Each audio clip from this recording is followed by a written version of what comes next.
All right, so video 2 of the blood spatter chapter is going to be about actual common blood spatter or blood stain patterns. So just as always, I'm not going to jip you in your experience. There are real life pictures in here. So if you're a little bit queasy, you may want to kind of cover up parts of the screen until you see what's on it. So our first common type of spatter is called back spatter.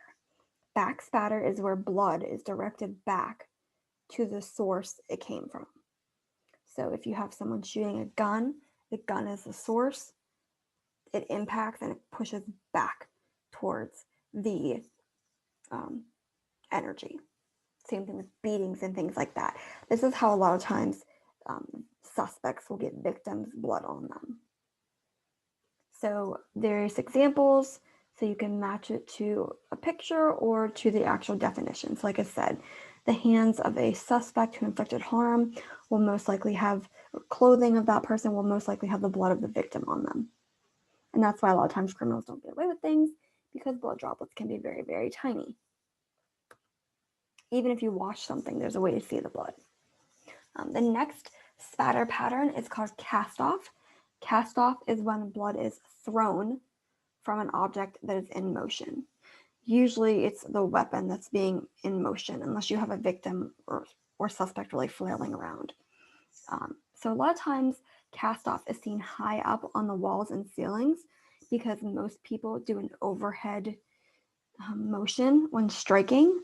For example, with a hammer, they take the hammer down and impact the body, and that body has blood on it, and the hammer gets blood, and then the suspect brings it back over their head, and that blood casts off above them. So it's very linear in appearance, very straight line-like. Cast off is usually seen in pretty brutal crimes, so brutal beatings or stabbings, where there's a lot of motion coming from the suspect, the person inflicting the harm. Transfer is just a general term when you have wet blood coming into contact with a surface that isn't bloody, and it leaves behind a pattern that's recognizable. So shoe prints are oftentimes found to be transfer patterns. So they can match up shoe prints to treads on various brands because people walk through the blood and then they walk outside onto the concrete and they leave that blood stain behind. But this could be anything. There's been ear patterns, someone laying on their side, and then a body was moved and they determined that was a match because of the transfer pattern left behind. So once again, just make sure you are recognizing the real life examples so you can match it to the pictures and eventually to the definition. Okay, passive drops, they mentioned this in the very beginning of our video 1. Passive drops are from people walking or moving either while they're injured or carrying something that's bloody. And usually these are pretty much 90-degree angle drops, very circular, because when you're walking up and down and you're impacting a surface with blood, it's usually about a 90-degree angle. So this could be in the middle picture, a suspect that had a leg injury was trying to flee the scene and noticed they basically left a bloody trail right to where they went. Or you could maybe be walking with a weapon that's covered in blood at your side, fleeing a scene, or maybe you just have a nosebleed and you're walking to the bathroom. That's what all this would look like. If you have a lot of blood concentrated in one area, like this, for example, and maybe that's like the only place where you have this type of stain occurring pattern, it could indicate that someone was standing in one position for a long time while bleeding or while holding something that was had blood on it. Okay, passive saturation pattern. The word saturation is key there.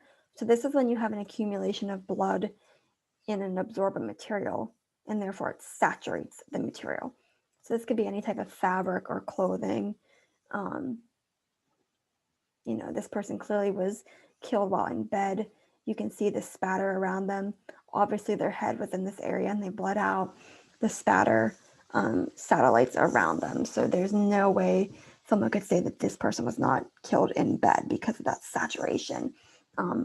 Blood is a liquid, so it does absorb very quickly into anything that is absorbent. So that's another indicator. And like I said, people can wash clothing and wash fabrics and carpets, but a lot of times people forget how much saturation occurs. So maybe they wash the top of the carpet, but when the crime scene investigators peel up the carpet, obviously they couldn't get to the foam underneath. Passive pooling is just the opposite. So passive pooling is when blood sits on a surface and does not absorb into the material. So think about blood on tile or glass or something non-absorbent. The blood is just going to sit and pool there, just like water does on a rainy day. It doesn't have anywhere to go. It doesn't have anywhere to absorb, so it just sits. In this case, it will take longer for it to dry as well. Okay, this is where people get confused between a swipe and the wipe, which is next. A swipe is when you have a bloody object and then you transfer it to another object that wasn't bloody and movement occurred. So swipe. I try to tell people think of the swoosh, the Nike swoosh. If you draw it, you're moving. Okay, so this would be like I put my hand down and then I moved it. That is the difference between a swipe and a transfer. Transfer is a very clear pattern left behind. A swipe has now manipulated the pattern. I can't see the fingerprints. I can't see the palm prints easily. Or maybe there's a person who puts their hand on the wall and then it's drugged downwards or falls. Okay, they were in motion and moving. That blood is moved with them, if you will. So swipe is when motion occurs. A wipe is whenever the blood's already there, a pool of blood, a blood stain, whatever it may be, and something has moved through the blood, altering the appearance. Okay, so swipe and wipe are sometimes hard to tell apart. But a swipe, once again, is when you're putting blood on a surface and having motion occurred at the same time. A wipe is when you have something that is bloody and then something potentially non-bloody, it doesn't have to be, is moved through it. And it messes up the original appearance of the original spatter.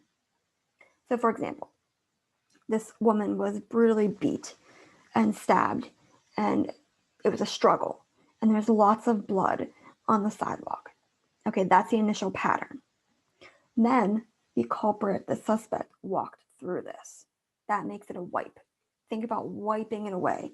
It was already there, and now you're moving something through it, and it's altered the pattern. A lot of times we see this when bodies are dragged away from a crime scene. Dragged away, whichever is appropriate.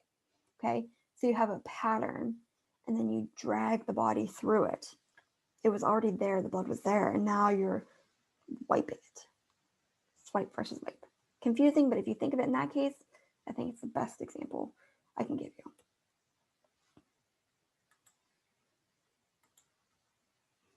Okay, arterial gush is a pretty brutal injury. It is not likely the person will survive this injury unless they get immediate medical attention. So arterial gush is exactly what it sounds like. It's when an artery has been severed or punctured, and because of how the artery works with our bloodstream, every time the heart pumps, the wound in the artery is going to spurt out blood. Also can be called an arterial spurt. So sometimes this is confused for cast off because the blood comes out of the body in such force, it can't travel very far. So sometimes people think of cast off instead of arterial gush. So usually this is either a severe injury to the neck or leg, someone kind of standing still, maybe kind of just like moving in place. You could maybe see something like this. And a lot of times the difference between this and cast off is you do have an impact and then gravity pulling it down, whereas cast off is all at once impacting. This is where someone was moving. So they had a very severe neck injury and they were running or walking as quickly as they could. And every time that heart beat, it was a gush of blood, and then they stood up and kind of fell back down. So very severe injury. We don't like to see those at crime scenes. Very hard to mimic as well without getting it all over you. Okay, and then we have expired blood. Expired blood doesn't mean it's old. Expired means to come out of, to expire. So blood either blown through the mouth or the nose. And this could just be, you have a bloody nose and you're blowing your nose. That is an expired blood stain if you look at your tissue. But people that are, punched in the face or nose, maybe got knocked in a sports event, that's expired blood. It is sometimes confused with different types of velocity patterns, but the key is to look for the saliva bubbles. And they can test this as well and determine if there's any saliva in it.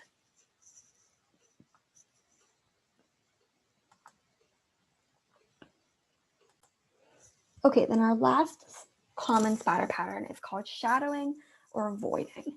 This is an area where there is not blood present. So basically you have shadowing or voiding when someone or something was there, blood spatter occurred, and the spatter has gone around that object or person or thing, but because the person or thing was standing there, there's a void, there's a missing part of blood. This is helpful in determining if a body was moved or if something was stolen. So for example, say this person was standing here and this type of pattern occurred, yet there's this void right here in the middle. That tells the crime scene investigators something was there and now it's not been there. Think about artwork. Okay, if it's a very square shape, you can assume something was hanging on the wall that was stolen. It's also helpful in determining if a body was moved. So, we learned about the different type of mortises, and that's helpful if there's a body present to determine how it was laying. But what if there's no more body? What if the body was officially moved? So you can see in this case, the person was laying on their back, the blood was pooling around them, but because the top of their back was pressed against the floor, there is no blood there. So they know to determine, if this body was no longer there, that there was someone here. Or they could actually use it to say, this person has been laying on their back in this format for a long time, because there is that void. So those are the most common spatter patterns. Sometimes they get lumped together a little bit, but try to break them all apart for you.